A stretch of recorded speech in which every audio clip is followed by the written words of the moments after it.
For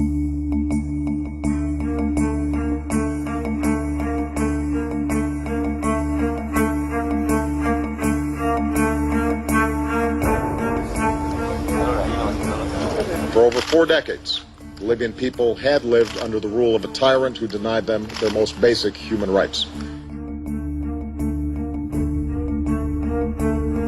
We must keep on with the NATO mission. We will help you to find Gaddafi and to bring him to justice.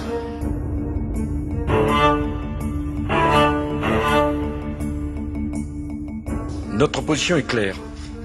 Monsieur Kadhafi doit partir.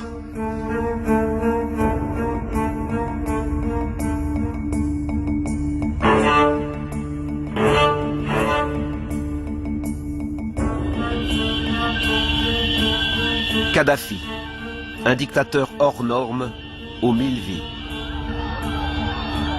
Longtemps parrain du terrorisme international, ennemi juré de l'Occident. Puis, au cours de la décennie écoulée, allié véritable, au nom de la lutte antiterroriste, du pétrole, de la realpolitik.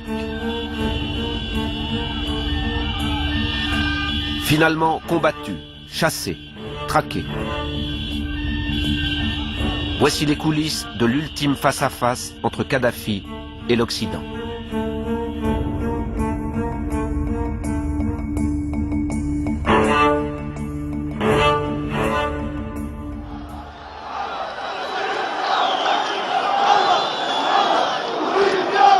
Ce jour-là, un bain de foule au milieu de ses partisans, pour signifier au monde qu'il demeure le maître incontesté de la Libye, après 42 ans au pouvoir.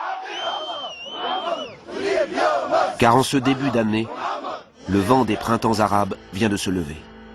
Les jeunesses d'Égypte et de Tunisie, mobilisées notamment par Internet, ont fait chuter ses voisins, Ben Ali et Moubarak. سعودي كانها بيسموها انتم ثوره والا يعني هي هناك ثوره محترمه تمشي للسجن وتطلع عتاة المجرمين. اي واحد تافه، اي واحد كلب، اي واحد كذاب، اي واحد سكران، اي واحد مخمور، واحد شارب شو اسمه الفيون الله ينهو، يقدر يقول اي كلام في الانترنت وانتم تقدروا تقروا فيه وتصدقوه. تبدو ضحية احنا لفيسبوك وضحية الكلينكس وضحية اليوتيوب.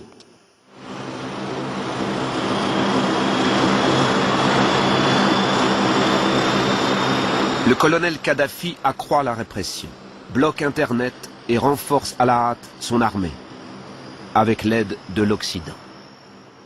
Sur le tarmac d'une base libyenne, des missiles anti-chars français lui sont livrés. Une délégation d'officiers se rend à Tripoli en mission de coopération avec les services spéciaux libyens. Des cargaisons de munitions anglaises sont acheminées. Fort de ces pétrodollars, le budget libyen de la défense doit augmenter en 2011 de 91%. Alors qu'aux portes du pays, le printemps arabe est à son paroxysme. Les fournisseurs occidentaux de Kadhafi, Amérique, Royaume-Uni, Italie, France, Allemagne en tête, continue de ne rien lui refuser. Je peux vous assurer que si vous aviez demandé à quiconque jusqu'au 17 février quelles étaient les chances que la Libye se soulève, on vous aurait répondu que les chances étaient très très minces. Franchement, aucun d'entre nous ne voyait une révolution de cette ampleur survenir ici.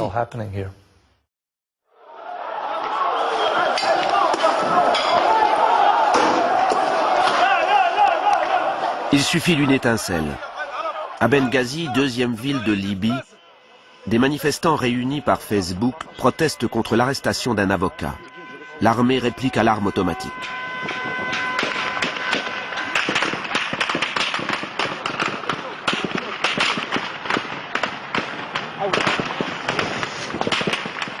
L'émeute devient une insurrection quand le lendemain, ils prennent la caserne de la ville et ses stocks d'armes. Benghazi et sa région tombent entre leurs mains. Le mouvement s'étend à tout le pays, jusqu'à Tripoli où 50 000 personnes manifestent. À la fin du jour, on relève une 60aine de morts. Devant la brutalité de la répression, l'insurrection, jusqu'alors désorganisée, prend soudain l'allure d'un putsch. De hauts responsables du régime basculent dans le camp de l'opposition à Kadhafi. Des ministres clés, dont ceux de la justice et de l'intérieur, des généraux, de hauts fonctionnaires. Ils sont rejoints par des notables et des opposants de l'extérieur, se choisissent un drapeau, celui de l'indépendance libyenne. C'est une révolution. En moins d'une semaine, le guide libyen perd le contrôle de la moitié de son pays.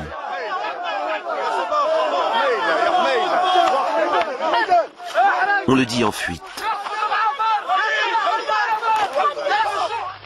Si bien qu'il finit par se montrer à la télévision, brièvement, au soir du 21 février, visiblement ébranlé.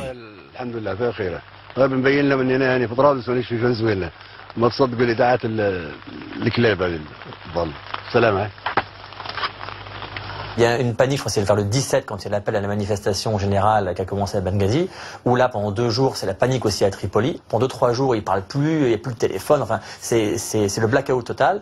La machine se remet en place, est-ce qu'on pense qu'il est parti à ce moment-là? On pense qu'il est parti au Venezuela, donc là, on voit vraiment tout le monde sort dans tous les sens. Finalement, il réapparaît, tout le monde se retrouve autour de lui. En pleine nuit, son fils et successeur présumé, Saïf al-Islam, se rend dans les studios de la télévision d'État. Celui qui a incarné la face modérée du régime montre un tout autre visage aux Libyens et au monde.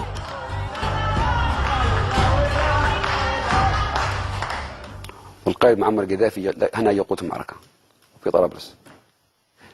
ستسيل دماء، أنهر من الدماء في كل مدن ليبيا. وأنتم ستهاجروا من ليبيا لأنكم هذه بلاد البترول سيتوقف ومش هيتم الشركات الأجنبية بكرة ستغادر ليبيا والأجانب هيغادروا ليبيا. الله ومعمر وليبيا بس. الله ومعمر. Les menaces du fils de Kadhafi ne s'adressent pas qu'aux insurgés.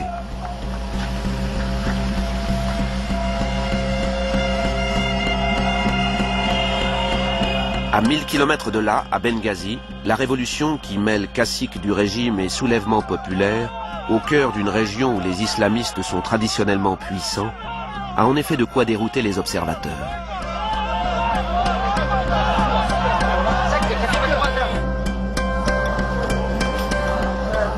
Ancien protégé de Saïf al-Islam au sein du gouvernement, chargé des réformes économiques, Mahmoud Jibril est devenu le chef politique des rebelles. Ce discours s'adressait avant tout aux Occidentaux, pour les effrayer. Leur faire comprendre que s'ils ne soutenaient pas le régime, alors il y aurait une sorte de guerre civile en Libye, une partition du pays, le pétrole en fumée, un flot d'immigration illégale vers l'Europe. Le message était tellement limpide. Empêcher l'Occident de soutenir la révolution. Je me souviens que j'ai eu l'idée de créer un Conseil national de transition à cause de ce discours-là. Et à partir du moment où nous avons eu cet outil entre les mains, nous avons eu une sorte de couverture, un biais par lequel nous pouvions parler au monde, en particulier à l'Occident. Nous nous posions de très sérieuses questions sur ce à quoi nous avions affaire. Nous ne savions vraiment pas au début. La secrétaire d'État m'a demandé de contacter l'opposition libyenne. Je connaissais quelques-unes des personnes impliquées, M. Jibril, le général Hariri et quelques autres. Sir, I have the office of General Hariri on the phone. Very good. Okay, I'm going to put the speaker on now, okay? Mr. Abdurrahman, this is Ambassador Gene Krebs. اتصل بالمجلس الوطني الجديد عضو في المجلس. Is he in contact with the anti-Gaddafi forces throughout the country? نحن علاقتنا طبعا بالقوات الموجودة. أما المناطق الأخرى فهي طبعا تحت إشراف القذافي.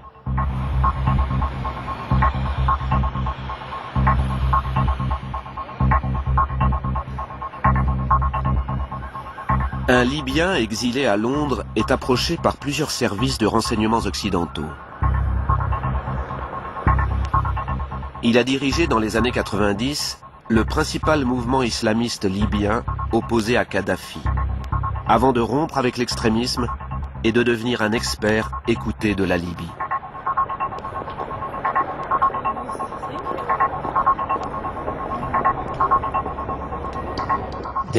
Mes interlocuteurs n'avaient qu'une seule question. Quelle est la nature de ce qui se passe en Libye? Est-ce un parti politique ou un mouvement particulier? Est-ce que ça concerne certaines tribus? Est-ce juste un conflit régional? Ou est-ce un mouvement national? Pour eux, il était essentiel d'obtenir une réponse claire à cette question. Personne ne plaisantait, car dans cette partie du monde, si vous vous trompez, ça finit en désastre. Mon rôle, à ce moment-là, a consisté à fournir toutes les informations nécessaires, des faits, pas seulement des analyses, qui montraient que c'était une révolution libyenne. J'en suis ressorti avec le sentiment que c'était vraiment une rébellion avec une base nationale. Je ne connaissais pas tous les protagonistes. Je ne savais pas, par exemple, dans quelle mesure les islamistes étaient impliqués. Parce qu'à ce moment-là, Kadhafi avait déjà commencé sa propagande en disant qu'il s'agissait d'une rébellion d'Al-Qaïda, etc. Mais c'était clairement un soulèvement populaire.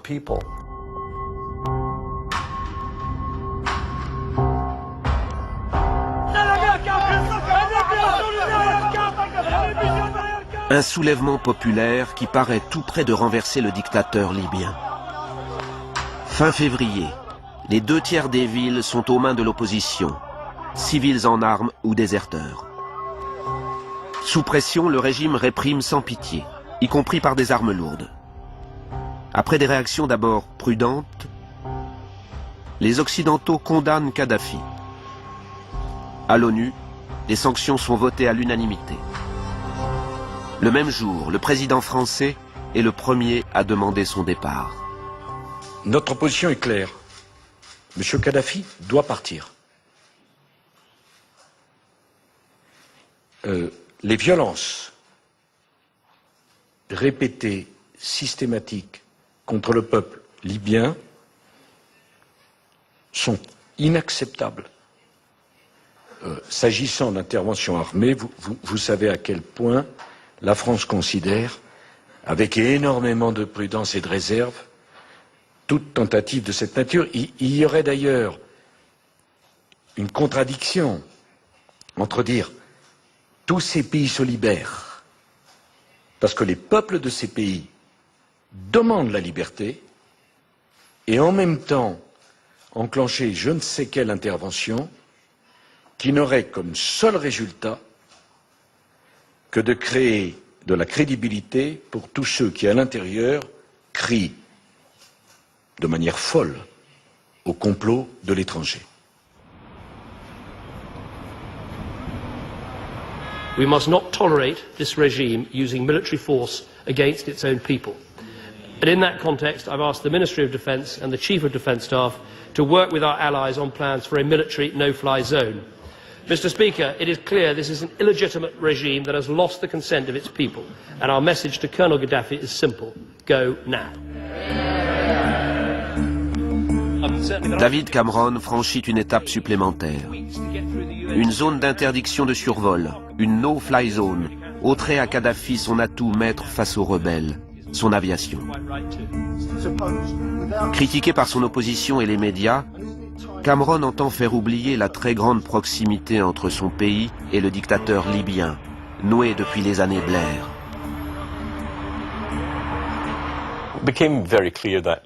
Il est devenu clair que nous devions intervenir militairement. Nous avons commencé à y travailler au sein du ministère de la Défense pour savoir de quelle manière procéder et comment trouver le plus d'alliés possible.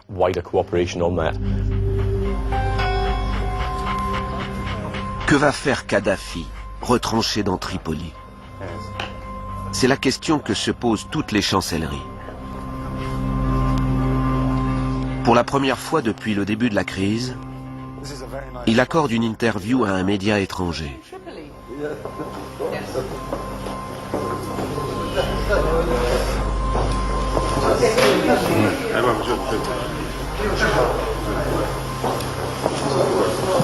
The President of the United States, the leaders of Britain and other leaders are calling on you to step down, to leave Libya, to leave your position of power.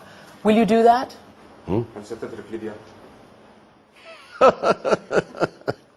في واحد يترك بلاده ليش نتركها؟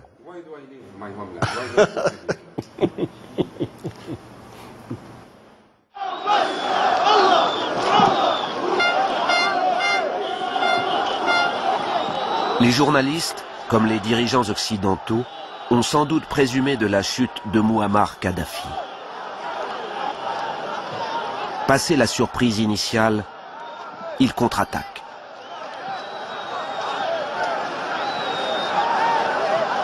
نحن لن نستخدم القوة بعد والقوة تساند الشعب الليبي إذا وصلت الأمور إلى حد استخدام القوة سنستخدمها وفقا للقانون الدولي ووفقا للدستور الليبي والقوانين الليبية.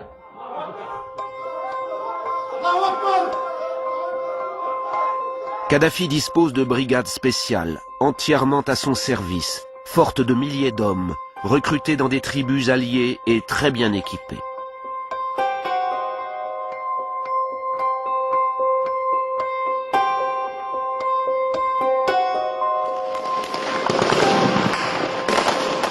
En face, les rebelles, armés de briques et de brocs, ne font plus le poids. Ils commencent à reculer, perdent plusieurs villes dans l'ouest du pays, où seul Misrata tient encore.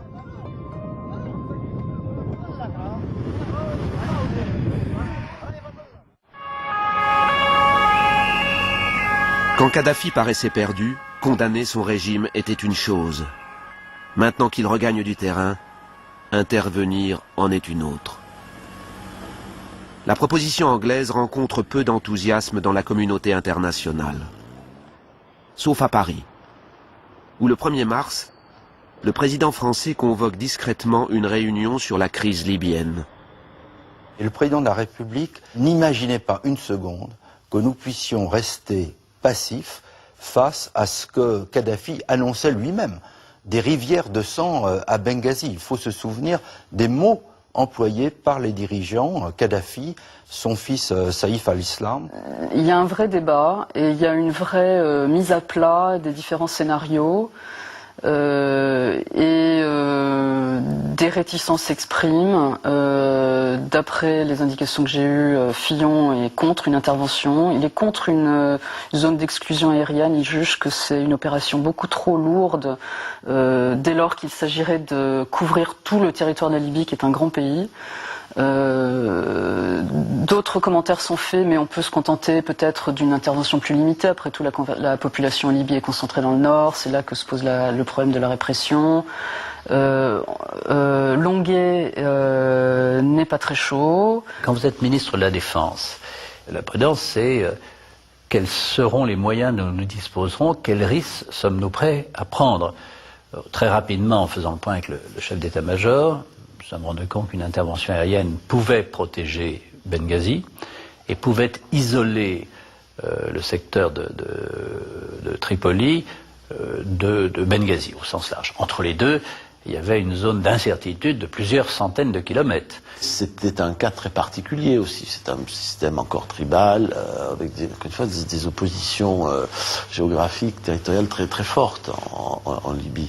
Et la révolution libyenne a commencé comme une sorte de guerre civile entre deux parties de la Libye. Malgré les réticences, Nicolas Sarkozy tranche en faveur d'une intervention. Une volonté presque solitaire, qui n'est pas qu'humanitaire. Peut-être pense-t-il tenir là le moyen de racheter les ratés de sa diplomatie lors de la révolution tunisienne, où la France avait paru soutenir Ben Ali.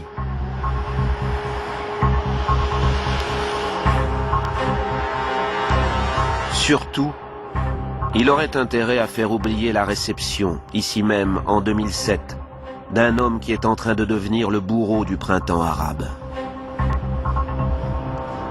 Il faut juste se remettre, je crois, un peu dans la tête de Sarkozy à ce moment-là. Il a derrière lui tout ce qu'il a fait avec Kadhafi et qui lui a coûté. Lui a coûté en termes d'image, lui a coûté en termes d'efforts, lui a coûté même au plan personnel parce qu'il avait envoyé son épouse Cécilia à Tripoli.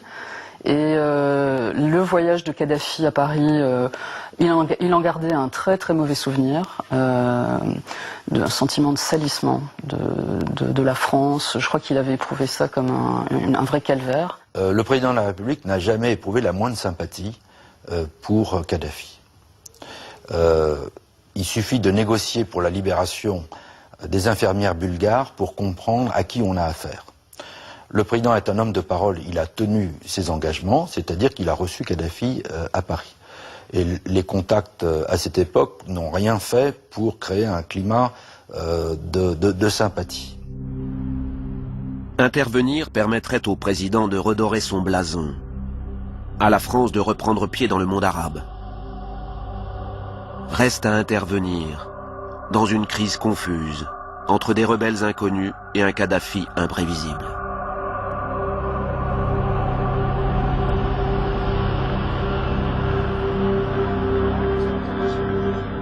Le 5 mars au soir, le ministre des Affaires étrangères s'envole vers le Caire.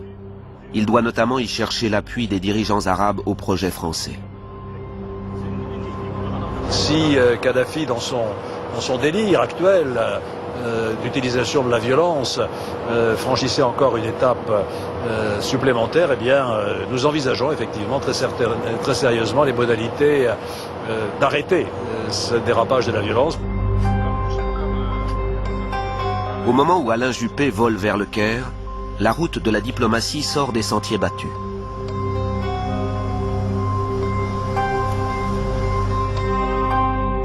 L'écrivain Bernard-Henri Lévy vient d'arriver à Benghazi, le fief rebelle. Défenseur des grandes causes humanitaires, il couvre les printemps arabes pour un magazine français.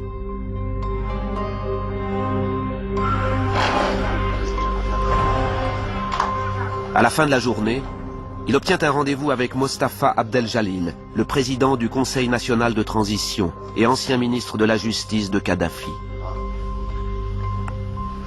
Abdel-Jalil me décrit l'impasse dans laquelle il se trouve, me décrit par avance le sort promis à Benghazi.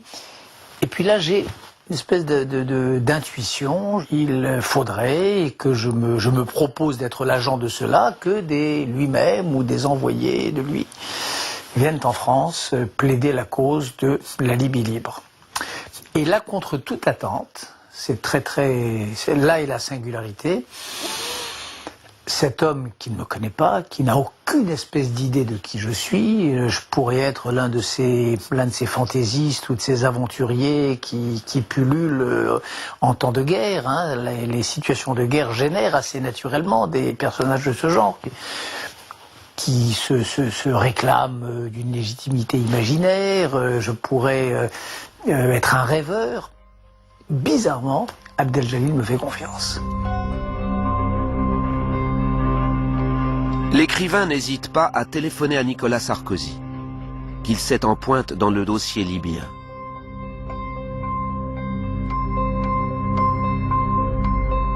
Je lui ai dit,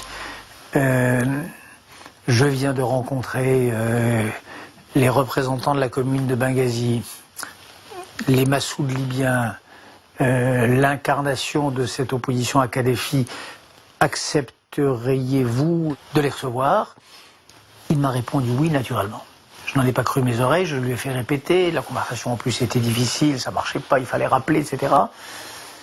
Il m'a dit oui, naturellement. C'est pas une démarche diplomatique habituelle. C'est lui qui propose ça au président de la République. Le président de la République accepte cette rencontre. Personne n'avait d'interlocuteur. Donc c'est assez difficile d'intervenir dans une situation de ce genre alors qu'on n'a aucun interlocuteur et qu'on ne sait pas avec qui discuter. Il faut savoir sur qui, si vous décidez d'intervenir pour protéger les populations, il faut savoir qui vous protégez et contre qui.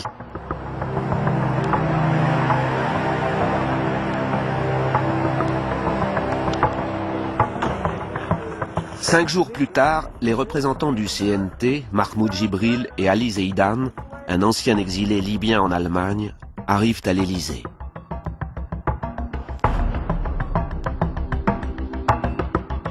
C'est la première fois que les insurgés de Benghazi rencontrent un dirigeant occidental.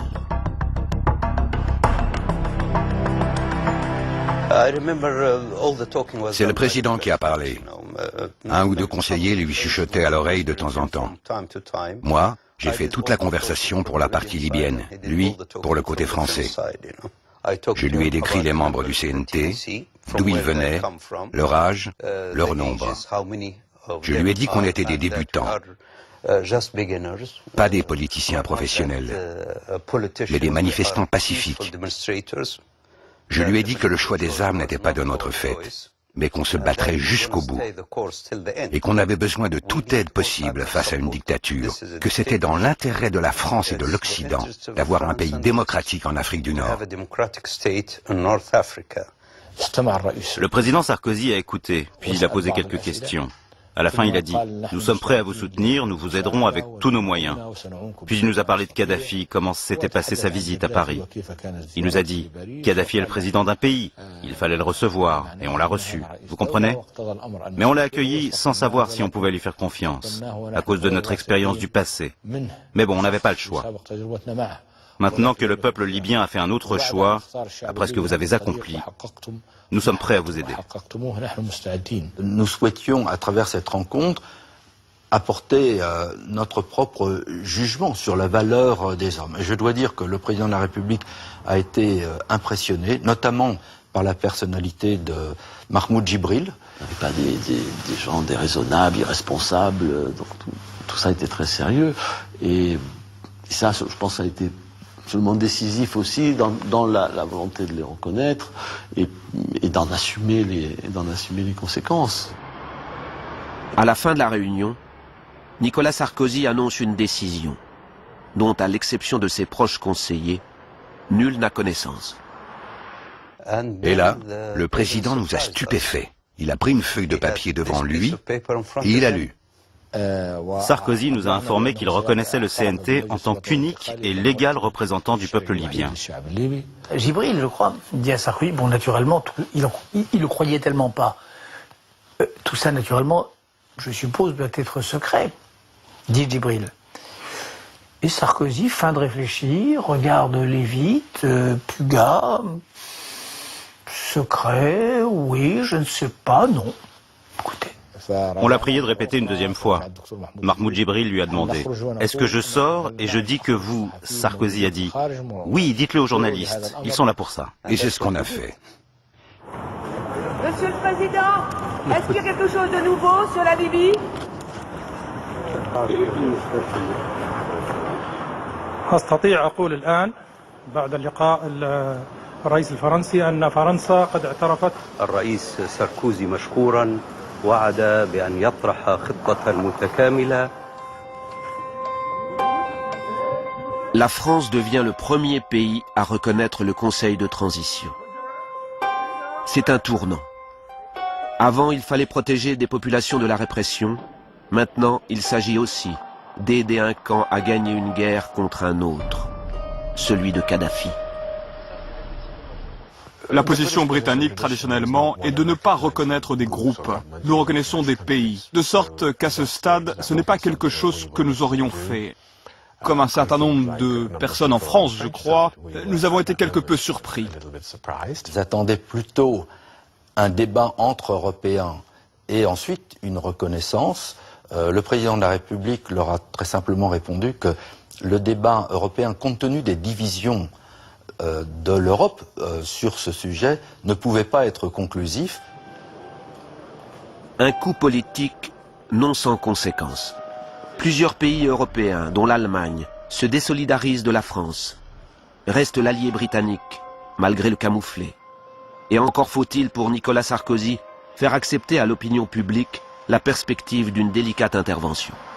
Il m'appelle sur mon portable et il me dit tu étais là, enfin il me dit un certain nombre de choses, il termine en me disant tu étais là, exprime-toi. Et alors est-ce que c'est parce que parce qu'il veut qu'on en dise le plus possible? Est-ce que c'est parce qu'il a le sentiment que les commentaires tout de suite partent un peu dans les décors, les premières minutes, les premières dépêches qui tombent, on a le sentiment que la France déclare la guerre à la Libye? Je ne sais pas.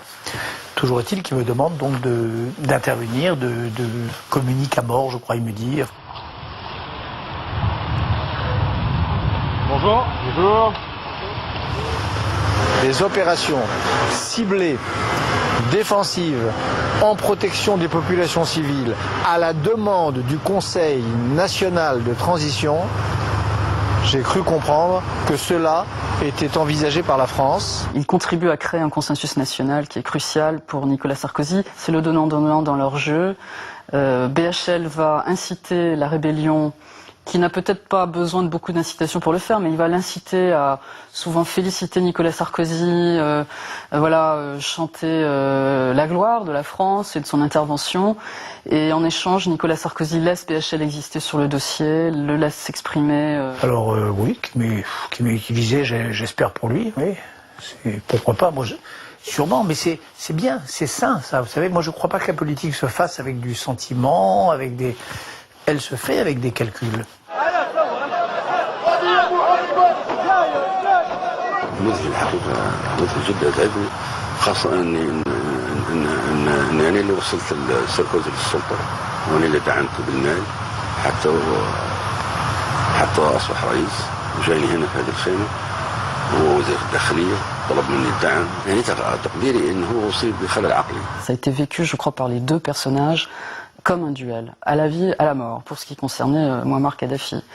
Et donc Mouammar Kadhafi ne s'est pas privé d'ailleurs d'envoyer toutes sortes d'invectives à l'intention de Nicolas Sarkozy, à la fois en laissant diffuser par la télévision libyenne qu'il avait financé la campagne électorale de Nicolas Sarkozy.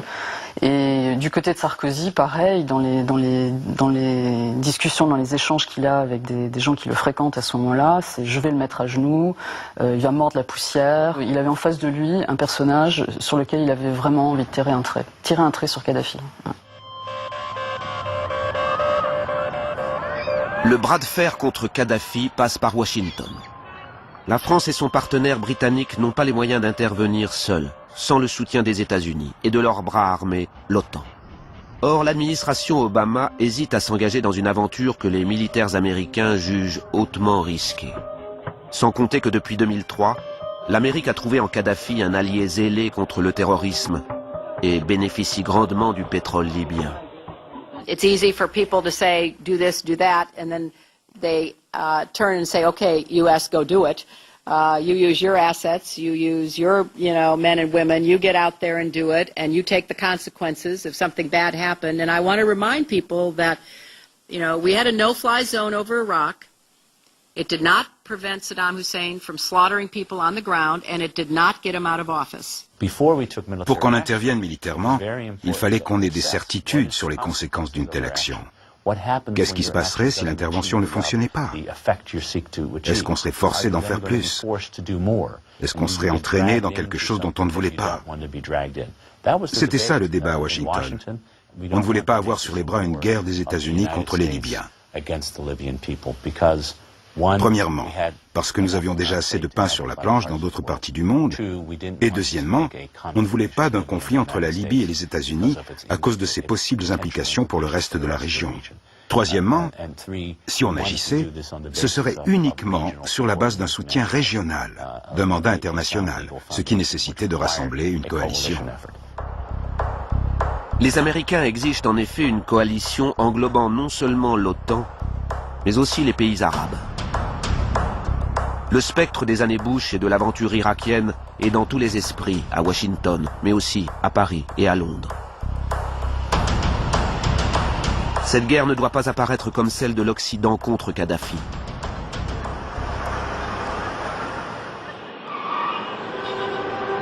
La course diplomatique contre la montre se poursuit. Au Caire, où la Ligue arabe se réunit.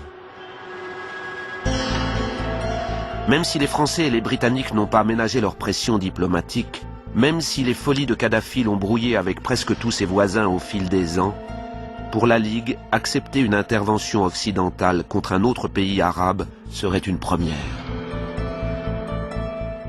Il fallait agir très vite, et agir très vite, encore une fois, dans le contexte onusien.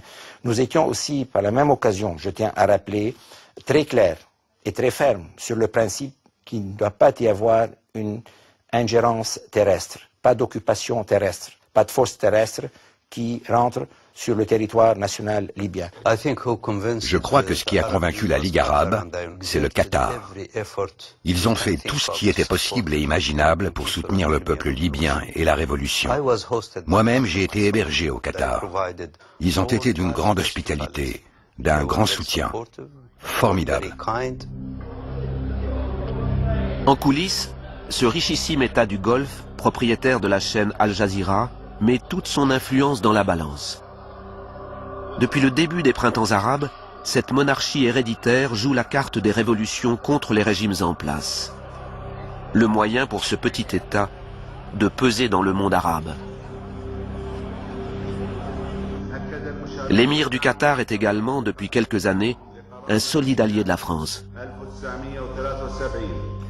Le rôle du Qatar était très important et à chaque fois qu'on rencontre le président Sarkozy, il le mentionne.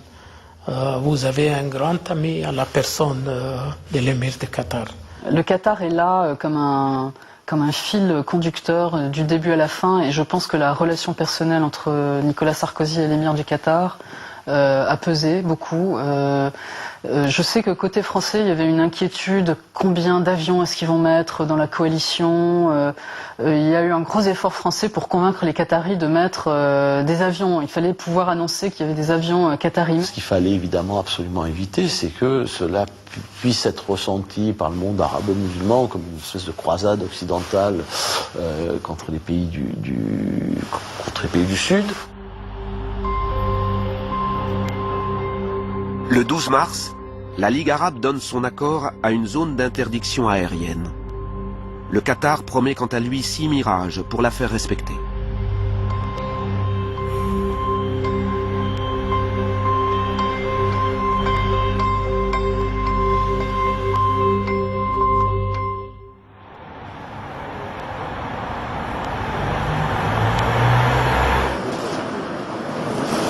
Grâce au soutien de la Ligue arabe, la France marque un point vis-à-vis d'Hillary Clinton, qui se montre d'un coup plus sensible aux positions françaises.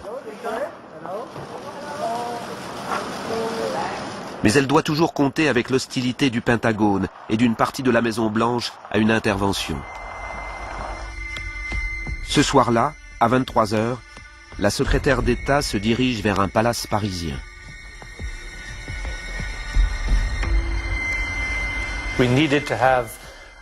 Arrivé à ce stade, nous avions besoin de rencontrer M. Gibril, face à face, pour qu'Hillary Clinton se sente plus à l'aise, pour ensuite conseiller au président Obama quoi faire.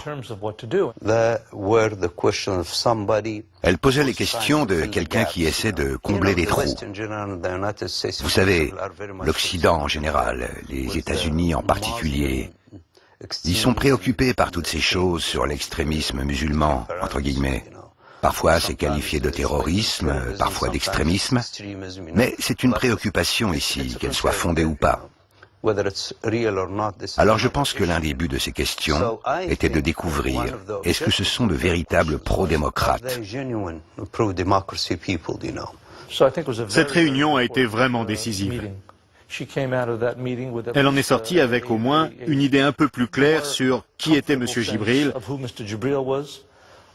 qui était l'opposition. Le lendemain de cette rencontre, le 15 mars, les forces de Kadhafi reprennent le verrou d'Ajdabiya, à 80 km au sud de Benghazi.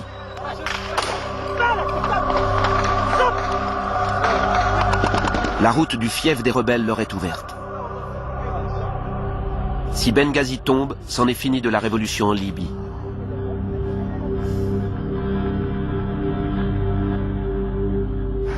Pressé de prendre de court la communauté internationale, Kadhafi lance ses chars.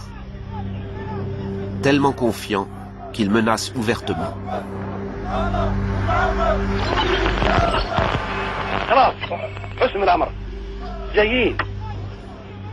اطلعوا انتم من الداخل جهزوا نفسكم من الليله الدواره في الزنادقه وفي الخونات بس لا رحمه ولا شفقه معاهم بكره نديروا فيهم مدار قدام العالم.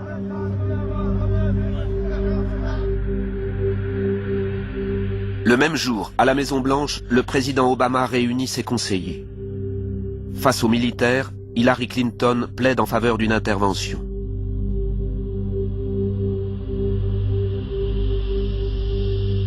Malgré ses réserves, Barack Obama sait qu'il va lui être politiquement de plus en plus difficile de rester inactif face à Kadhafi.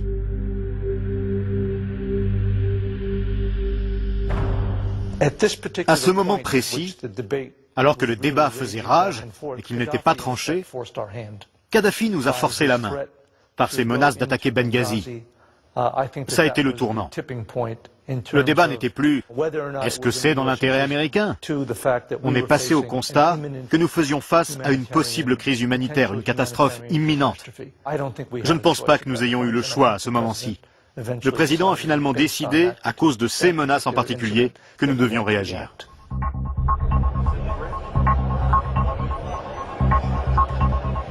Réuni en urgence à minuit, le Conseil de sécurité de l'ONU s'apprête à voter la résolution 1973 sur la Libye. Au dernier moment, la Russie et la Chine renoncent à opposer leur veto. Officiellement parce qu'à leurs yeux, Kadhafi est indéfendable, mais aussi parce que la Libye, estime-t-il, fait partie du précaré des Occidentaux depuis le rapprochement des années 2000. Qu'ils fassent alors ce que bon leur semble. Gaddafi has publicly promised no mercy and no pity. Avec cette résolution, nous nous donnons les moyens de protéger les populations civiles libyennes. D'abord en mettant en place une zone d'exclusion aérienne et en autorisant les membres de la Ligue arabe et les États membres qui le souhaitent à prendre les mesures nécessaires pour sa mise en œuvre. Ensuite, en autorisant ces mêmes États à prendre, outre la zone d'exclusion aérienne, toutes les mesures nécessaires pour protéger les populations et les territoires, y compris Benghazi, qui sont sous la menace d'une attaque des forces du régime de Kadhafi. Toutes les mesures nécessaires. Une formule ajoutée quelques heures auparavant par les Français et les Américains sans consulter leurs alliés arabes. Elle ouvre la voie à bien plus qu'une simple interdiction de survol. This resolution demands an immediate ceasefire and a complete end to violence and attacks against civilians.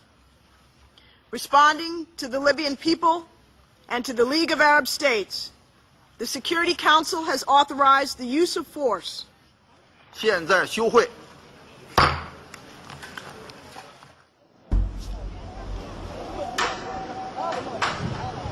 Benghazi encerclé retient son souffle. Les troupes de Kadhafi stoppent leur progression. Une journée seulement. Le 18 mars au soir, elles se lancent à l'assaut.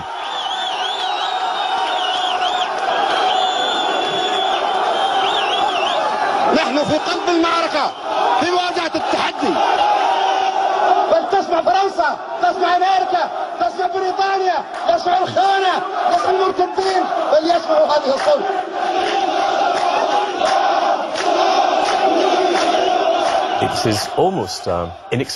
Il est inexplicable que Kadhafi, menacé par le reste du monde civilisé avec des conséquences presque inévitables, ait tout de même continué à avancer. La première partie de cette histoire a consisté à essayer de faire comprendre conscience au colonel Kadhafi et à ses principaux lieutenants de la détermination de la coalition. C'est la première chose à faire. Si vous voulez dissuader l'adversaire, vous devez le convaincre que vous irez jusqu'au bout. Que vous répondait-il ? On va faire tellement de dégâts que c'est une guerre que vous ne pourrez pas gagner. Ça sera, vous allez vous empêtrer dans quelque chose, vous avez tout à perdre. Je crois que c'était pas simplement une tactique. Il est absolument convaincu que la coalition n'irait pas jusqu'au bout.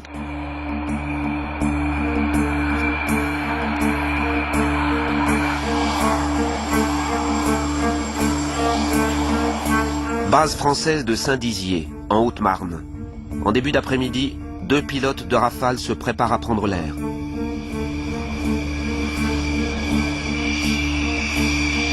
Ils partent pour l'Est libyen, à 2000 km de là, où les chars de Kadhafi poursuivent leur progression.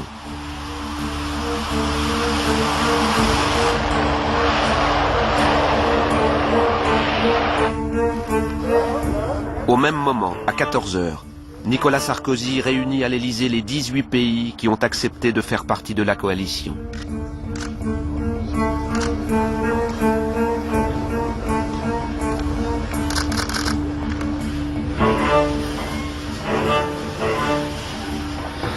Mesdames et messieurs, aujourd'hui, il est encore temps pour le colonel Kadhafi d'éviter le pire en se conformant sans délai et sans réserve à toutes les exigences de la communauté internationale. En rassemblant autour de lui ces 18 États, le président français veut sans doute affirmer sa prééminence dans la guerre qui s'annonce. Sa guerre.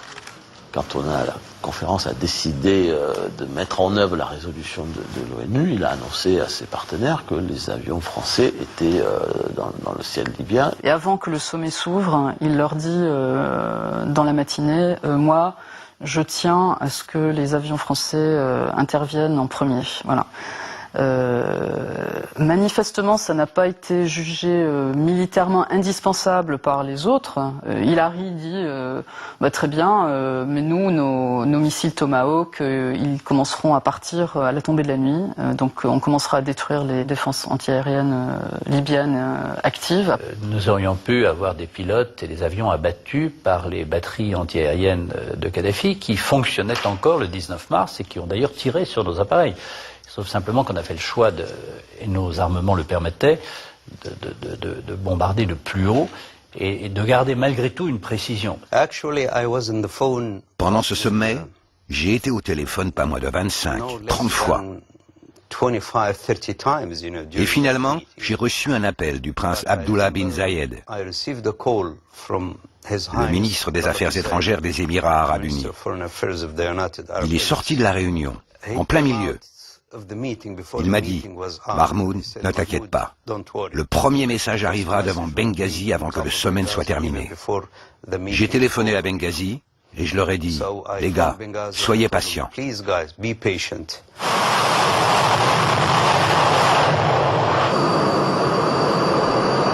À 16h45, les rafales français ouvrent le feu sur les chars de Kadhafi qui se trouvent à 15 km de Benghazi.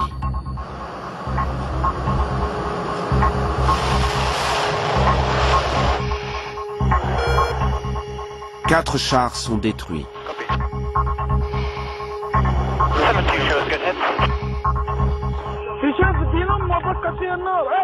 Des téléphones portables saisissent la scène.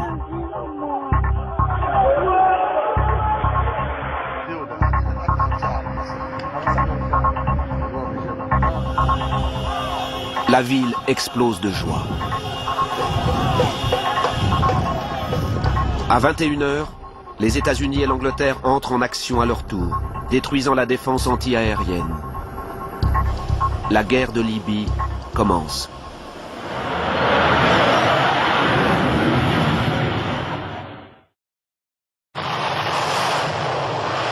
Dans les jours qui suivent, un déluge de feu s'abat sur les centres de commandement, les batteries antimissiles, les bases militaires.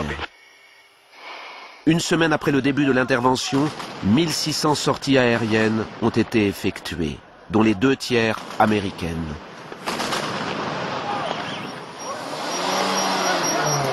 Le palais caserne du guide libyen, Bab el Aziza, n'est plus que ruine. Kadhafi va fuir, son entourage le trahir, un coup d'État survenir, pense-t-on, dans les états-majors. J'ai eu des discussions à différents niveaux, certaines avec des gens des services secrets ou des gens impliqués dans les opérations militaires. Eh bien, ils pensaient que ça allait prendre 10 jours, 2 semaines ou plus. Certains en étaient sûrs à 100%. Je leur ai dit, c'est une blague, vous n'y pensez pas. Ça prendra au minimum 6 mois. Alors, il y a toujours des gens très optimistes qui pensent que ça va durer 3 jours ou 4 jours, mais les plus sérieux pensaient qu'il faudrait du temps. C'était une course contre la montre. Il fallait lui porter des coups très durs le plus vite possible, de façon à ce que le temps se mette à compter pour lui autant que pour nous. Vous savez bien que l'usure du temps pouvait être terrible pour la coalition.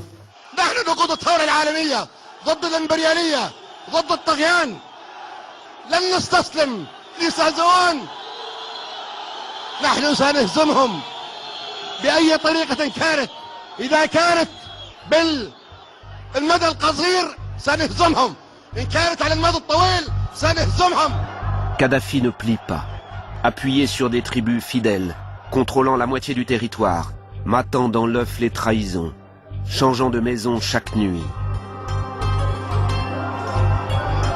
40 ans d'un pouvoir chaotique sont la meilleure école de survie. Les stratèges espéraient que l'appui aérien donnerait au sol un coup de pouce décisif aux combattants rebelles pour avancer vers Tripoli.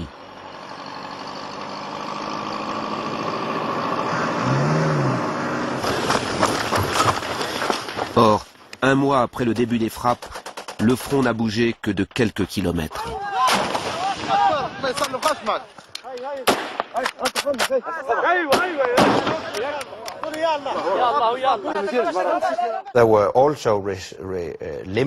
Il y avait aussi des limites à ce qu'on pouvait faire avec l'opération Protecteur unifié. Parce qu'on menait nos opérations depuis les airs et la mer, et beaucoup dépendait des progrès au sol des combattants du Conseil national de transition.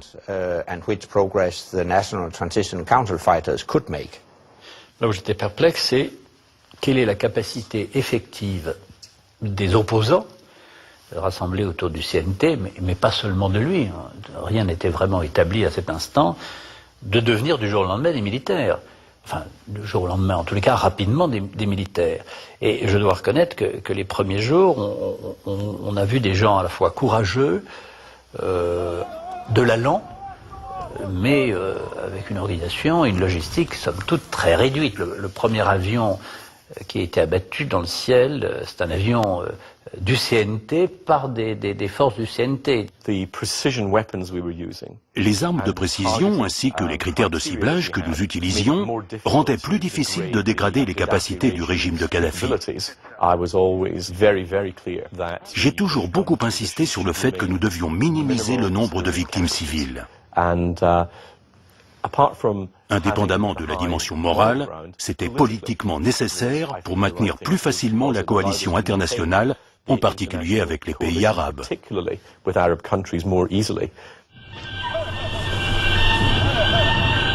Un mois et demi depuis le début des frappes. Même si l'époque des bains de foule est révolue, Kadhafi s'offre une parade, en plein jour, dans les rues de Tripoli, entièrement sous son contrôle. Il peut savourer chaque jour gagné. Sa stratégie, tenir, car ses ennemis, il le sait, ne pourront pas le combattre indéfiniment.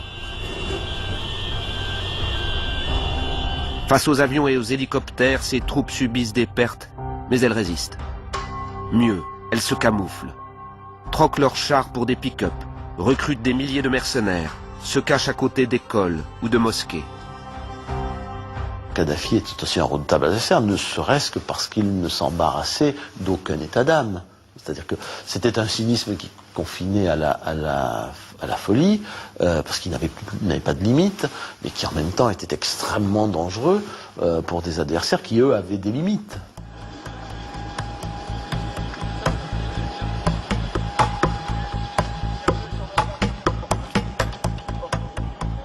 Sur la base de Solenzara en Corse, le président français rend visite aux pilotes qui mènent jour après jour d'harassantes missions dans le ciel libyen. Il se trouve bien seul. Cette guerre dont il a fait une affaire personnelle est de plus en plus critiquée.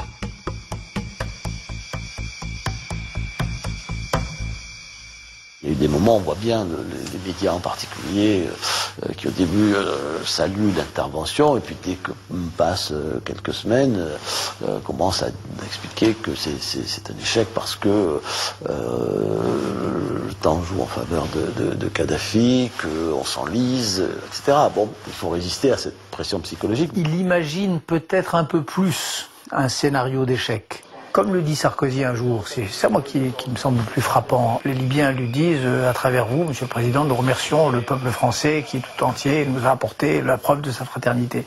Et Sarkozy leur dit, attendez les gars, vous rêvez? Le peuple français, mais non. Sarkozy sait très bien que son propre parti est contre, que le Quai d'Orsay traîne les pieds, que la superstructure du ministère de la Défense, pas les militaires, mais l'appareil, voit ça avec beaucoup de circonspection. Même la coalition s'affaiblit. Les États-Unis, qui n'assurent plus qu'un appui logistique, se mettent à douter de l'issue de l'affrontement. Quand nous avons participé à la première réunion ministérielle, le 14 avril à Berlin, nous sommes rentrés à Washington et nous avons dit, vous savez, ces ministres des Affaires étrangères se réunissent, mais il serait probablement judicieux de savoir ce que nous essayons de faire, quel est notre objectif. Et notre idée, et au sein de la communauté internationale aussi, c'était que ça se finirait par un cessez-le-feu, sous l'égide de l'ONU, mais pas par une défaite militaire de Kadhafi.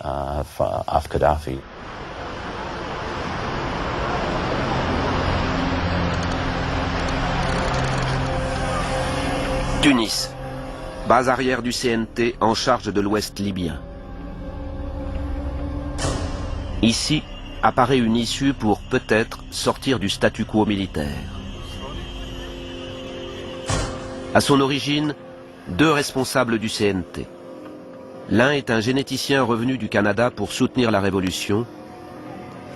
L'autre, le patron d'une entreprise de restauration collective qui a accès au tout Tripoli. À l'image de cette révolution hors norme, l'alliance de deux révolutionnaires improbables.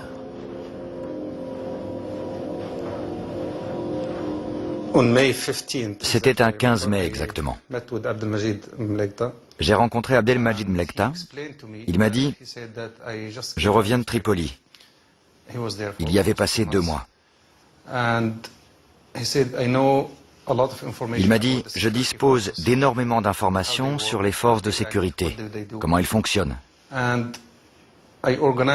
Et j'ai monté un réseau d'espionnage grâce auquel je crois qu'on pourrait prendre Tripoli. » Tripoli, c'était vraiment le dernier bastion de Kadhafi. Si Tripoli tombe, tout le système s'écroule. On a rassemblé toutes les informations, les nombres d'agents, les voitures, les bases, tout. On les a localisés sur Google Maps, on a tout mis sur une clé USB et on est parti. Nous nous sommes envolés pour Doha pour rencontrer Mahmoud Djibril. Nous l'avons vu dès le lendemain et nous lui avons expliqué le plan.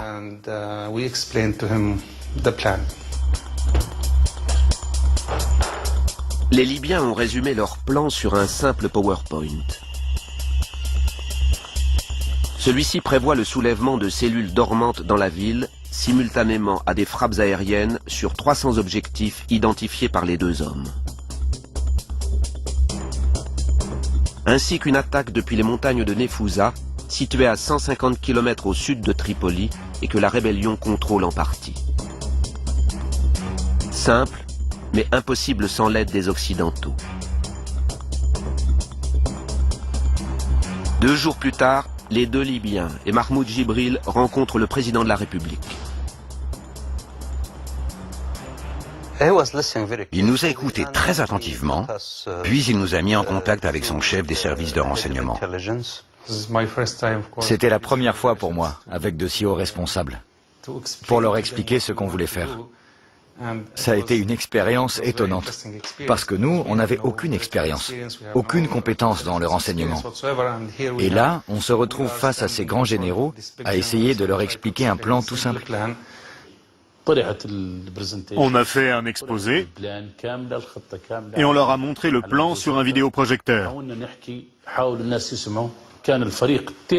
Toute leur équipe écoutait très attentivement. Ça a duré 7 heures. Ils nous posaient des questions sur le moindre détail, point par point.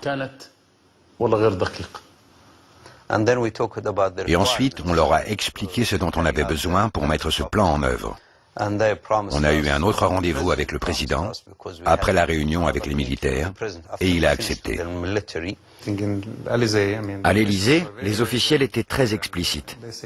Ils disaient « C'est évident, on ne peut pas continuer comme ça éternellement. Kadhafi est très fort, l'OTAN fait de son mieux, mais rien ne bouge.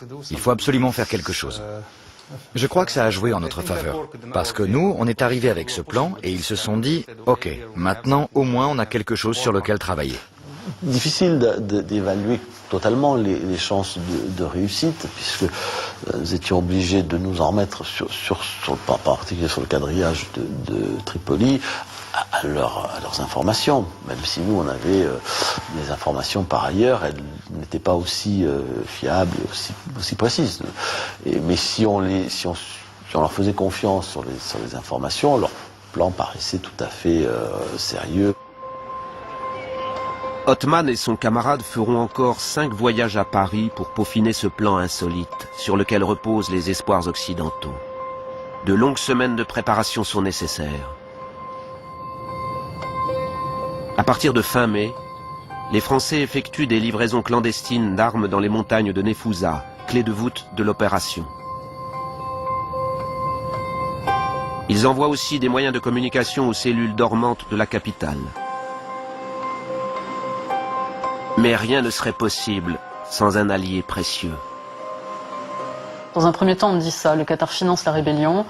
Et ensuite, des livraisons d'armes. Alors le schéma va apparaître au fil du temps, des armes françaises transférées au Qatar qui les transportaient vers la rébellion libyenne. Un jeu de rémunération de la France pour ces armes qui impliquerait des revenus libyens tirés du pétrole. Enfin bon, une sorte de schéma triangulaire. À assez haut niveau côté français, on se sent assez confiant pour dire à une journaliste en off, il y a une vraie présence des forces spéciales du Qatar auprès de la rébellion et des Français, des Britanniques, mais me dit-on moins de Britanniques que de Français. Voilà. Sur le plan militaire, les Occidentaux entrevoient une solution, aussi lointaine et incertaine qu'elle apparaisse alors.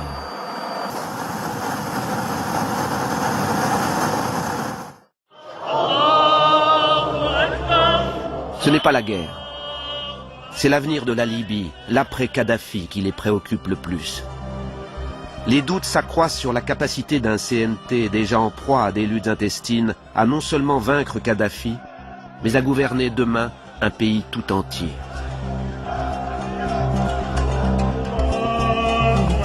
Sujet d'inquiétude, certaines forces combattantes incontrôlées gagnent en importance. En premier lieu, des islamistes radicaux, minoritaires mais bien présents. Autrefois traqués par Kadhafi et les services occidentaux, ces djihadistes se sont aguerris en Afghanistan ou en Irak. Ironie de l'histoire, ils se trouvent maintenant dans le même camp que cet Occident qu'ils combattaient.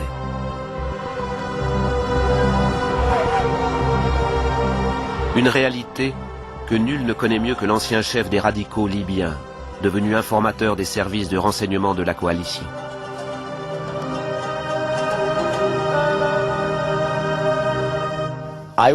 J'ai été sous une énorme pression à cause de cette affaire.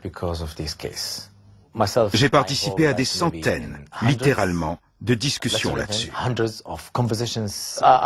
J'ai été confronté à plusieurs reprises à des détails embarrassants. C'est pour ça que je ne pouvais pas mentir. Le problème, c'est Al-Qaïda, en tant qu'organisation internationale qui attaque l'Occident partout où c'est possible et tout le temps. Mais là, vous avez un conflit local, avec des djihadistes libyens, mais qui sont nationalistes et qui ne sont pas fichés pour des activités terroristes. Même si ce sont des extrémistes raisonnables. Ça a été très difficile d'en convaincre certains services secrets. certains décideurs. Bien sûr, les gens s'inquiètent, mais nous toujours on dit que ces jeunes-là, ils sont allés en Afghanistan ou en Irak parce qu'ils étaient poussés par Kadhafi. Quand la révolution a éclaté, ces jeunes-là sont les premiers qui sont venus pour défendre leur population, leur père, leur mère, et défendre leur pays. Et dès le début, ils ont dit qu'ils vont accepter le jeu démocratique. La majorité n'était pas des islamistes, je le crois encore aujourd'hui. Qu'ils aient été parfois les plus vaillants, que Elsa Gizli me révèle à la fin de l'aventure comment les types chargés de ma protection sur le front d'Ajdabiya c'était une brigade islamiste, ça c'est possible. Cette affaire a complètement désorienté leur logiciel, a complètement cassé, modifié en bien leur vision du monde. C'est-à-dire que ils vivaient sur l'idée reçue, sur le préjugé d'un Occident substantiellement ennemi, qui était ontologiquement adversaire de l'islam en général, ils ont découvert un nouveau visage. Un homme symbolise la déroutante donne libyenne. Abdelhakim Belhadj, combattant islamiste en Libye, puis aux côtés des talibans en Afghanistan, allié à Al-Qaïda. Arrêté en Asie en 2004 par la CIA, livré au régime de Kadhafi, emprisonné 7 ans. Il se trouve maintenant à la tête d'une importante faction dans ces montagnes de Nefouza, si déterminante pour prendre un jour Tripoli.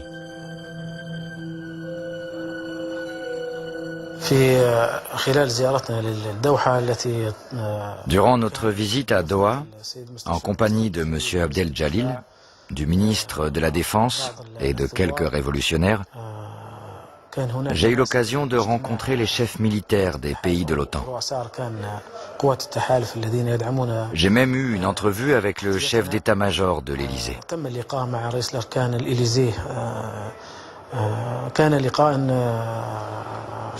La rencontre fut transparente. On y a échangé nos avis avec beaucoup de franchise. Vous savez, la question n'est pas d'éliminer l'autre ou de l'exterminer. Il est écrit « Dieu nous a créés différents afin que les uns fassent la connaissance des autres ». Bien sûr, c'était un risque. Et même éventuellement une menace sur l'avenir. Enfin, on avait le choix entre soutenir ce Conseil national de transition et tous ceux qui l'entouraient. Forcément, dans ceux qui l'entouraient, puisqu'il y avait toutes les forces hostiles au régime, il y avait aussi des forces plus ou moins menaçantes. Mais c'était ça ou Kadhafi, voilà. Alors qu'après, les services de renseignement, ils phosphoraient sur... oui, tout le monde peut se poser des questions, mais ça ne pouvait pas être déterminant. Voilà, mais vous savez, l'histoire est toujours tragique, et la politique, elle est confrontée au tragique de l'histoire. Vous ne savez pas à l'avance ce que les décisions que vous prenez vont avoir pour conséquences. Donc vous évaluez les conséquences, vous faites un pari sur les conséquences. Est-ce que ces gens se battaient d'abord pour le contrôle de leur pays? Ou est-ce que leur motivation principale était un projet islamiste extrême? Chez ceux que j'ai rencontrés, à aucun moment je n'ai détecté d'intention islamiste radicale. Le duel avec Kadhafi se révèle périlleux. L'avenir de la Libye incertain. Alors, en même temps qu'ils projettent de prendre Tripoli, les Occidentaux abattent une autre carte.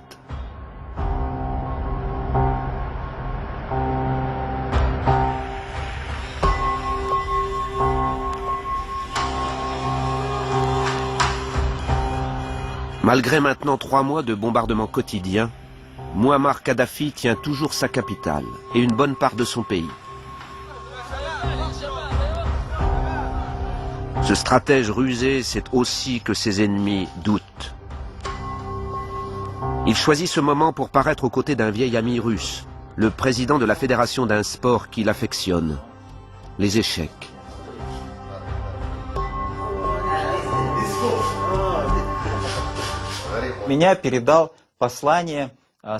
Par mon biais, il a transmis un message aux pays de l'OTAN, ce que j'ai fait.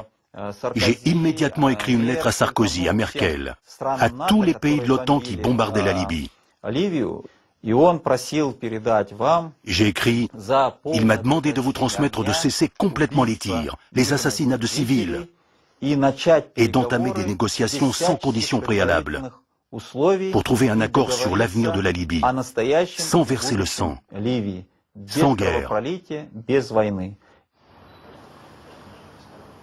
Sur l'échiquier du conflit, Kadhafi est la pièce maîtresse. Récemment inculpé par la Cour pénale internationale, il représente la principale raison de la poursuite de la guerre. Alors pour la coalition, le match nul devient tentant. Son retrait serait la solution idéale, la moins risquée. Dans ce pays coupé en deux, elle ouvrirait la voie à un compromis politique entre le Conseil national de transition de Benghazi et une partie du régime de Tripoli. On a senti des formes de pression de la part de nos alliés. On a commencé à devoir écouter certains conseils. Peut-être qu'un compromis est nécessaire. Des initiatives politiques ont commencé à surgir de partout, de tous les côtés. La France, la Grande-Bretagne, les États-Unis. Tout le monde nous parlait d'initiatives politiques, vous savez.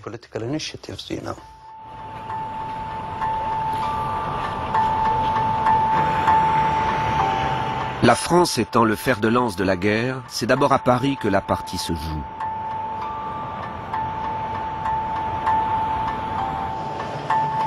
Le président de la République reçoit en personne le plus proche conseiller de Kadhafi.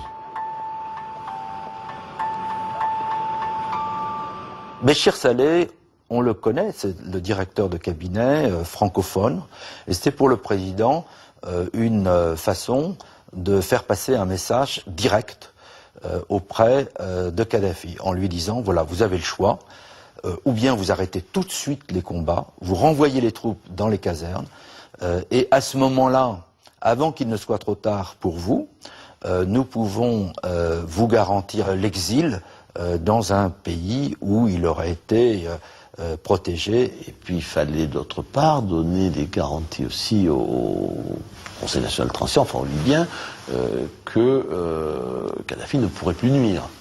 Nous avions sur le papier établi une liste de pays qui n'avaient pas l'obligation de transférer vers la Cour pénale internationale. Et on avait fait une liste exhaustive, laissant le choix éventuel à Kadhafi. Et j'ai rencontré le président. Il m'a raconté ce qui se passait avec Béchir Saleh. Et il m'a donné son bon conseil. Réfléchissez-y et revenez vers moi. Or, au même moment, les préparatifs pour libérer Tripoli se poursuivaient. Alors j'ai répondu, ok, on va prendre cette initiative au sérieux et blablabla. Il fallait juste gagner le maximum de temps avant que la prise de Tripoli puisse débuter.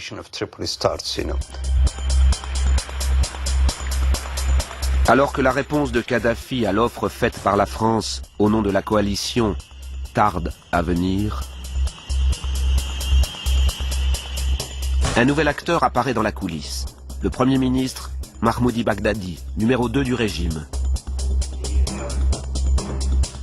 Celui-ci fait passer un message par différents canaux, dont celui d'un homme d'affaires français bien vu à Tripoli, qui a œuvré par le passé au rapprochement avec la France. Bagdadi, c'est un élément du sérail, mais qui quand même, il comprend que le monde change, il sait qu'il faut que ça change, et il le dit d'ailleurs en off, que le colonel Kadhafi, il n'est pas en phase avec la réalité, mais qu'il faut qu'il fasse attention. Lui, il l'a compris. Lui, il voyage partout, il est moderne. Globalement, il est pour des réformes. C'est son directeur de cabinet qui vient me parler et qui dit, voilà, on aimerait que vous commenciez à discuter, ouvrir une porte. Est-ce que vous pouvez négocier avec la France? Est-ce que vous pouvez tenter quelque chose? Et j'ai dit, on va bien voir, on va essayer. Les Français voient tout de suite l'opportunité de remplacer Kadhafi par un dirigeant plus présentable, qui négocierait une transition en douceur avec la rébellion. À ce moment-là, on rencontre quelqu'un du ministère de la Défense, un petit café, digne d'un film, c'est vraiment ça, très discrètement. Et là, on rencontre des gens de chez Longuet, ministère de la Défense. Il parle beaucoup des islamistes. Il dit c'est pas si simple que ça. Vous allez voir, ça va être très compliqué après. Vous pourrez pas gérer. Si on casse tout le système tribal, même si c'est vrai qu'il a évolué et que c'est plus le système d'il y a 25 ou 30 ans, mais quand même c'est quand même bien présent et ils sont là un peu partout. Si on déstabilise tout ça, on n'arrivera pas à reconstruire. Vous aurez la Libye en miettes et ça mettra 10 ans avant de repartir. Et il le dit assez bien. Je crois que c'est assez bien perçu. En fait, mais toujours pareil. En face, ils disent oui, mais vous nous plaisez, on comprend ce que vous dites. Baghdadi, d'accord, on comprend bien. Mais est-ce que le colonel Kadhafi, qui est quand même à la manœuvre toujours, est-ce que lui vraiment va suivre? Est-ce que Kadhafi est prêt à vous laisser la main? La pierre d'achoppement, c'est Kadhafi. Les Libyens exigent qu'il reste au pouvoir pendant d'éventuelles négociations de paix. Les Français refusent, jusqu'alors. La force ne réglera pas leurs problèmes entre eux. Nous avons arrêté la main qui allait frapper et nous leur demandons de parler entre eux. Il n'y a pas de solution de force satisfaisante. Même si Kadhafi n'est pas parti. Il sera dans une autre pièce de son palais, avec un autre titre. C'est une réunion qui est confidentielle, hein. On se dit pas qu'il faut rien dire, mais enfin en gros, on n'en parle pas. On verra bien ce que ça donnera. On repart et le lendemain, il surprend tout le monde. Le colonel Kadhafi peut rester en Libye, dans une autre pièce de son palais, avec un autre titre. On était tous très surpris, on se dit tiens, tant mieux, parce que ça veut dire qu'ils veulent valider cette piste-là, cette ouverture-là, et ça la rend d'autant plus crédible à Tripoli, parce qu'à ce moment-là, tout le monde tire dans tous les sens. Saïf essaie des choses, l'autre frère ailleurs, tout le monde tire dans tous les sens. Et tout d'un coup, ce canal-là devient crédible aussi pour Tripoli, par la sortie de Longuet. Pour y voir clair dans le bluff des uns et des autres, un émissaire de haut rang est dépêché à Tripoli auprès de Baghdadi. Il s'agit d'un haut diplomate russe, pays resté neutre dans le conflit et qui jouit encore de la confiance des Libyens. Cette démarche s'est décidée un peu plus tôt, en marge du sommet du G8 de Deauville. Le président Medvedev a eu plusieurs tête-à-tête, avec le président Sarkozy, avec le président Obama, avec d'autres dirigeants. À la fin de la journée, après ces réunions, il m'a passé un coup de fil et il m'a dit « On nous demande de nous impliquer. Tu dois partir. » Il était essentiel que ce message soit transmis par l'émissaire de Medvedev, si possible directement à Kadhafi, pour ajouter sa force de conviction à celle de Nicolas Sarkozy. À la fin de la journée, je me suis entretenu avec le Premier ministre Mahmoudi Baghdadi. Il m'a semblé, je dirais, plutôt clivé. Il n'était pas nerveux. Il ne se lamentait pas. Simplement, il me parlait comme si tout était normal, sous contrôle. Ce qu'il voulait faire, et ce qu'il a fait, c'était me faire peur.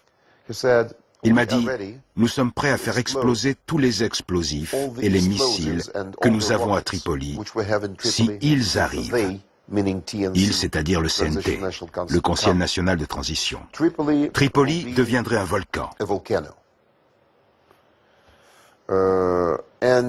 Une autre chose qu'il m'a dite, et bien sûr je pense que c'était une sorte de jeu, nous avons été approchés par des membres d'Al-Qaïda qui nous ont suggéré de lancer des attaques contre l'Europe de l'Ouest. Bien sûr, nous avons refusé. Mais qui sait ce que nous répondrons la prochaine fois? En fait, c'était comme si ce type avait été utilisé par son chef comme une sorte de messager. Face à l'envoyé du président russe, il voulait seulement faire passer un message. Ce n'était pas une conversation entre deux personnes qui veulent résoudre un problème. Ce type ne voulait rien résoudre du tout. Les Occidentaux se rendent à l'évidence. Kadhafi est le maître du jeu à Tripoli et pense bien le rester. Malgré tout, des initiatives politiques continuent encore un temps.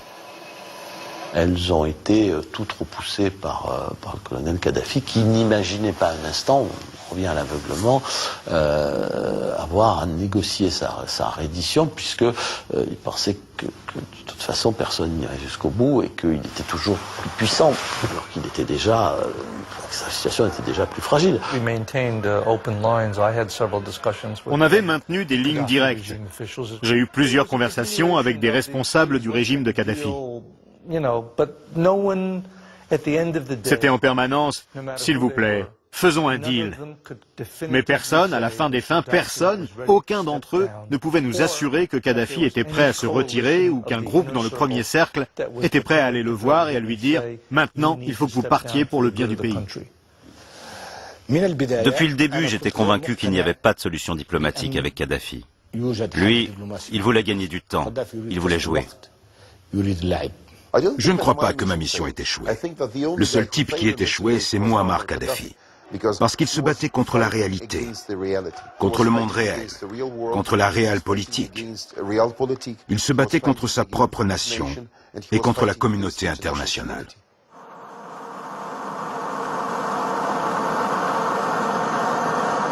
Kadhafi a tout de même quelques vraies raisons d'espérer s'en sortir.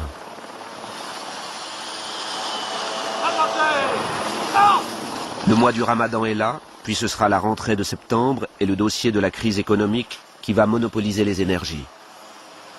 Les Occidentaux ont-ils les moyens de poursuivre cette guerre au-delà de l'été? En accord avec leurs alliés de la coalition, les Français donnent le feu vert au CNT pour déclencher le plan de la prise de Tripoli. Il fallait que cette opération réussisse. C'était l'unique espoir de décapiter le régime. Si on échouait, Dieu nous en préserve, alors on aurait été soumis à toutes sortes de pressions politiques. J'étais moi-même prêt à démissionner, à quitter la scène sur le champ en cas d'échec. Là, il y a une sorte de fébrilité à l'Élysée. On sent que l'issue est imminente. C'est la poussée finale. Et en même temps, il y a une grande angoisse. Comment est-ce que ça va se passer dans Tripoli? Ils étaient très préoccupés par la sécurité à Tripoli après l'opération. Qu'est-ce qui va se passer? Comment vous allez faire pour éviter le chaos? Ce genre de questions. On n'avait pas de réponse. On leur disait seulement, on n'en sait rien. Le plan était prévu pour être déclenché après la rupture du jeûne du Ramadan. Parce qu'à ce moment-là, tout le monde est occupé chez soi, à dîner ou à prier. Autour de 14 heures ce jour-là, j'ai reçu un appel du chef d'état-major qatari disant qu'il venait de recevoir un appel du quartier général de l'OTAN. Il vous demande de repousser le plan à nouveau. J'ai dit, pas question. Je ne peux pas appeler les gens dans la salle des opérations à Zintan ou à Tripoli. Ils me tueraient. Il m'a dit, oui, mais l'OTAN insiste. J'ai répondu, écoutez, si je les appelle, je suis sûr qu'ils vont me raccrocher au nez. Mais je vous promets que je vais passer le coup de fil. Eh bien, c'est exactement ce qui s'est passé. Au moment où je leur ai dit, l'OTAN dit que... Blouf, le téléphone était coupé. Depuis les montagnes de Nefouza, ainsi que depuis la ville de Misrata, les rebelles foncent sur Tripoli. Alors que les premiers combats éclatent, Kadhafi se trouve encore dans sa capitale.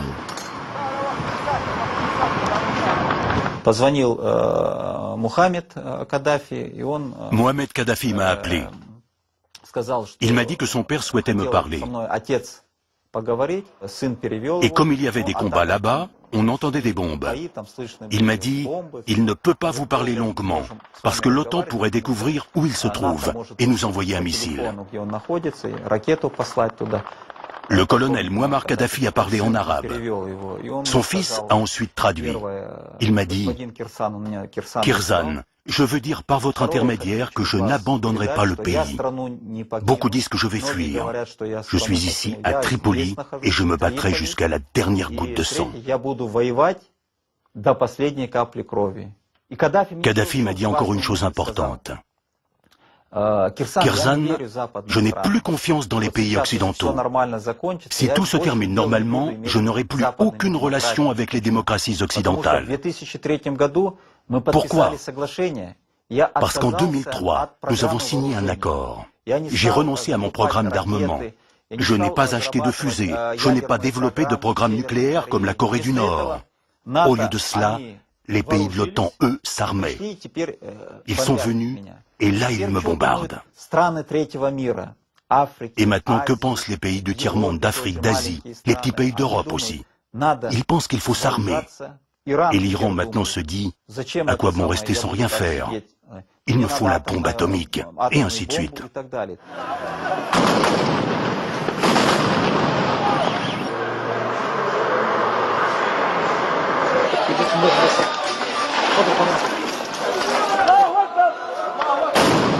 Les cellules dormantes prennent les points clés. Puis les milices rebelles, appuyées par des centaines de forces spéciales de plusieurs nations, parmi lesquelles de nombreux Qataris, investissent la capitale libyenne. On a commencé à y croire lorsque les gens du Djebel Nafoussa sont descendus sur la côte et ont coupé la route de Tripoli vers la Tunisie. Mais la prise de Tripoli, c'est une surprise, c'est moins d'une semaine de combat. Le régime a finalement effondré plus vite que était raisonnable de l'envisager. Voilà. Je pense qu'on avait aussi surévalué la solidité du régime.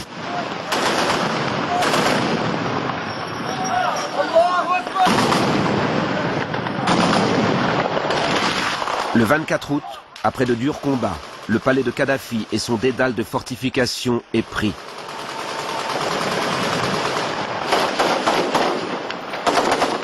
Le dictateur déchu, lui, est introuvable. Tripoli est aux mains du CNT, mais aussi de dizaines de groupes armés de toute la Libye. Plus ou moins disciplinés, rétifs à l'autorité du CNT. Ils entendent obtenir leur part du pouvoir.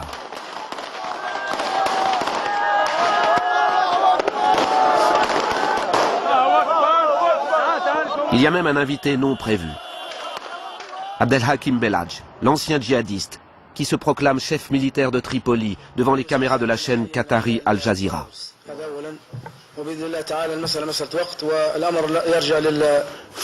Quand ils sont entrés à Tripoli, ils étaient accompagnés de la chaîne Al Jazeera. On a tout de suite senti qu'il y avait un complot.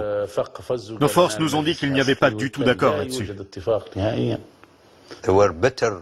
Ils étaient mieux armés, mieux financés, totalement soutenus par les médias, comme si tout cela avait été préparé de longue date.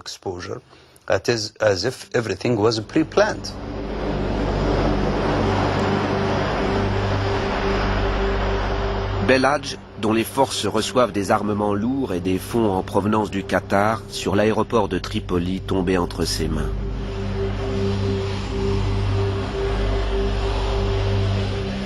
Pour peser sur la nouvelle Libye, l'émirat a choisi de s'appuyer sur des islamistes avec lesquels il a des proximités idéologiques, aux grandes dames des Occidentaux, qui soutiennent eux un CNT qui peine à asseoir son pouvoir sur Tripoli. Une sourde guerre d'influence a commencé.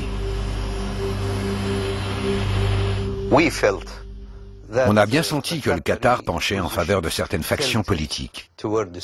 Nos alliés occidentaux, je ne crois pas qu'eux-mêmes s'y attendaient. Ou alors, ils nous auraient avertis.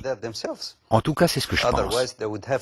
Nous, en tout cas, on ne s'y attendait pas.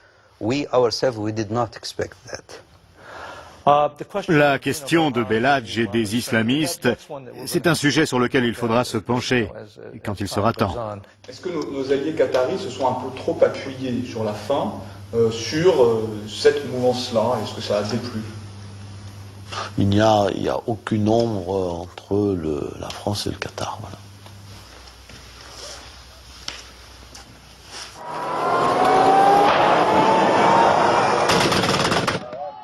Kadhafi se réfugie à Sirte, sa ville natale, avec son dernier carré de fidèles, où il résiste encore 2 mois. À la chute de la ville, il tente de fuir. Il n'est plus qu'un homme traqué, dont la survie retarde la fin du conflit.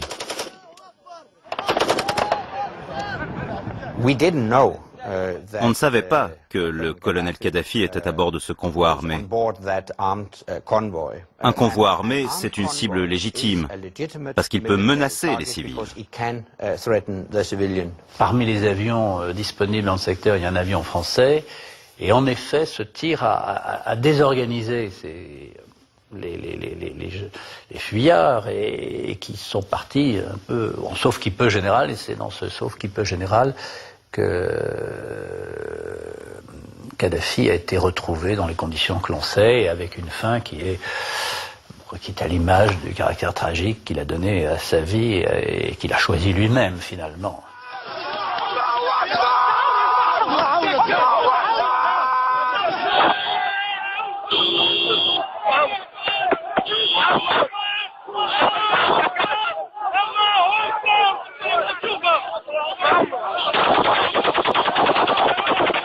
Monsieur le Président, est-ce qu'on peut avoir une réaction à la mort de M. Kadhafi?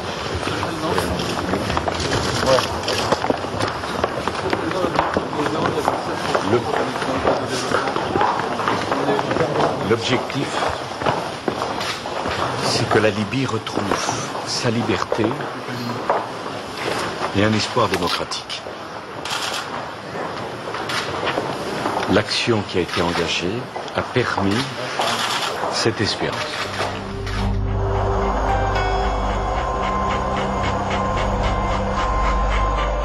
Pour éviter des massacres annoncés, au nom aussi de la réelle politique, l'Occident, et au premier rang la France, ont précipité la chute du colonel Kadhafi.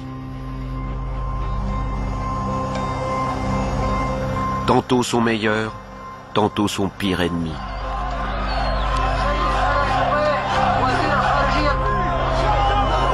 À l'issue de ce combat à mort, reste une Libye à l'avenir incertain. Entre démocratie espérée ou dictature islamiste redoutée.